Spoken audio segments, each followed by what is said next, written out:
بسم اللہ الرحمن الرحیم فرمان مصطفیٰ صلی اللہ علیہ وآلہ وسلم جو دن بھر میں مجھ پر 50 بار درود پاک پڑے گا نا، کل بروز قیامت میں اس کے ساتھ مصحفہ یعنی ہاتھ میں لاؤں گا۔ صلو علی الحبیب صلی اللہ تعالی علی محمد صلی اللہ علیہ وآلہ وسلم۔ دائیں ہاتھ سے کھانا پینا کچھ چیز لینا سنت ہے مبارکہ راشد عطاری خوابوں کی تعبیر لے کر پیش خدمت ہے۔ اور آپ دیکھ رہے ہیں اشعار تعبیر۔ آج انشاءاللہ ایک خواب کی تعبیر سنیں گے۔ ہد ہد یہ پرندہ ہے ایک بہت مشہور، قرآن پاک میں بھی شاید غالب اس کا ذکر ہے نا۔ وہ اللہ کے نبی تھے ایک حضرت سلیمان علیہ السلام، ان کے ساتھ اس کا ذکر آتا ہے۔ اس کے حوالے سے تعبیر سنیں گے انشاءاللہ۔ ہد کے نا مشہور پرندہ ہے جس کے سر پر تاج ہوتا ہے۔ تو امام ابن سریر رحمۃ اللہ علیہ فرماتے ہیں کہ خواب میں جو ہد دیکھنا نا، یہ عقل مند کی تعبیر ہوتی ہے، یعنی عقل مند مرد ہے وہ لوگوں کو ناپوشیدہ باتیں کی خبر دیتا ہے۔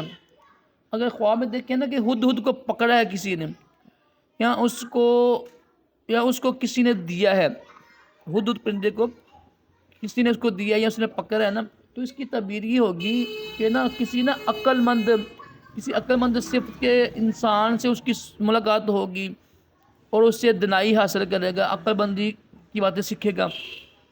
اور اگر دیکھے نا کہ اس نے ہد کو مارا ہے، تو تعبیر یہ ہے کہ جو ہے نا عقل مند دنا لوگ ہوتے ہیں، بزرگ لوگ ہوتے ہیں، جو بادشاہ لوگ ہوتے ہیں، ان پر فتح حاصل کرے گا، اسے فتح ملے گی اس کو، اور اس کو مغلوب کرے گا، ان پر فتح حاصل کرے گا۔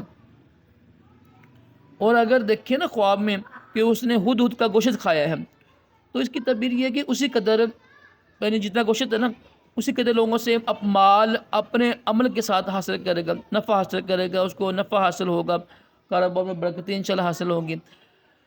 تو یہ چند تعبیریں ہیں۔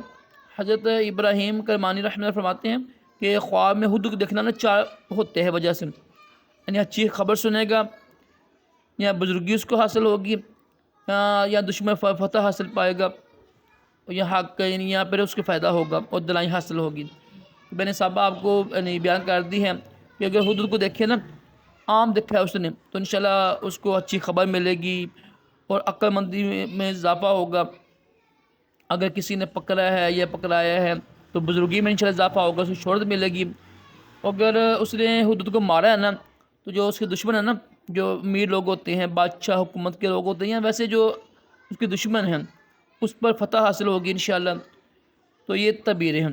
اللہ پاک ہم سب کو اچھے اچھے خواب دکھائے، برے خوابوں سے محفوظ رکھے، اور اپنے پیارے محبوب صلی اللہ علیہ وآلہ وسلم کی خواب میں زیارت نصیب کرے۔ آمین کہا کرے، کیا پتہ کس کی آمین قبول ہو جائے اور دونوں جہانوں کی بلائیاں عطا کرے۔